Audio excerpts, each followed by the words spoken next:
എല്ലാവർക്കും നമസ്കാരം. ആരാധനയുടെ പുതിയൊരു വീഡിയോയിലേക്ക് സുസ്വാഗതം. അപ്പോൾ ഇന്നത്തെ വീഡിയോ എന്താണെന്ന് വെച്ചാൽ സരസ്വതി ദേവിയുടെ ഒരു സ്തുതി അല്ലെങ്കിൽ ഒരു ചെറിയൊരു ഗീതം ആണ് നമ്മളിപ്പോൾ പറയാൻ പോകുന്നത്. അത് കൊച്ചു കുഞ്ഞുങ്ങൾക്ക് വരെ ഈസി ആയിട്ട് പഠിച്ചെടുക്കാൻ പറ്റുന്ന ഒരു കാര്യമാണ്. അപ്പോൾ നിങ്ങൾ ദിവസവും ഇത് ചൊല്ലിക്കഴിയുകയാണെങ്കിൽ, അതേപോലെ കുട്ടികൾക്ക് എസ്പെഷ്യലി ഇത് ചൊല്ലിക്കഴിയുകയാണെങ്കിൽ അവർക്ക് പഠിത്തത്തിൽ ഒരുപാട് ഉയർച്ചയും അതേപോലെ തന്നെ ഓർമ്മ നിൽക്കുന്നില്ല എന്നാണത് എല്ലാവരുടെയും ഒരു പ്രധാന പ്രശ്നം അല്ലേ. അപ്പോൾ ഓർമ്മ നിൽക്കാനും അല്ലെങ്കിൽ പഠിച്ചത് മറക്കാതിരിക്കാനും ആ സമയത്ത് കൃത്യസമയത്ത് അത് പ്രയോജനപ്പെടാനും പഠിപ്പിൻ്റെ കാര്യത്തിലും എല്ലാ വിദ്യയുടെ കാര്യത്തിലും ഉയർന്നെത്താനും ഒരുപാട് സഹായിക്കുന്ന ഒരു കാര്യമാണ്. അപ്പോൾ ഇതിൻ്റെ ഒപ്പം തന്നെ ഒന്ന് ചൊല്ലി പഠിച്ചോളൂ. ഇത് നിങ്ങൾക്ക് ഒരിക്കൽ കേട്ട് ഇഷ്ടമായി എന്നുണ്ടെങ്കിൽ ദിവസവും രാവിലെയോ അല്ലെങ്കിൽ വൈകിട്ടോ കുട്ടികൾക്ക് ഇതൊന്ന് വെച്ച് കൊടുക്കാനൊന്നും മറക്കരുതേ. അപ്പോൾ നമ്മൾ തുടങ്ങുകയല്ലേ. അപ്പോൾ ഞാൻ ഒരു തവണ പാടി അടുത്ത തവണ പാടുമ്പോൾ കൂടെ ചൊല്ലാൻ മറക്കരുതേ. ഓക്കെ.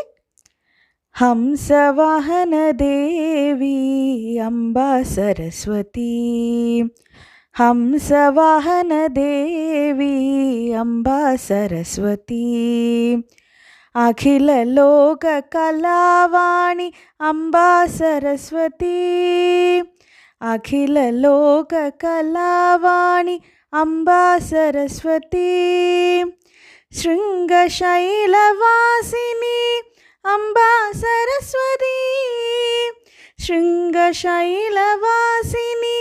അംബാ സരസ്വതി, സംഗീതരസവിലാസിനി അംബാ സരസ്വതി, സംഗീതരസവിലാസിനി അംബാ സരസ്വതി, അംബാ സരസ്വതി.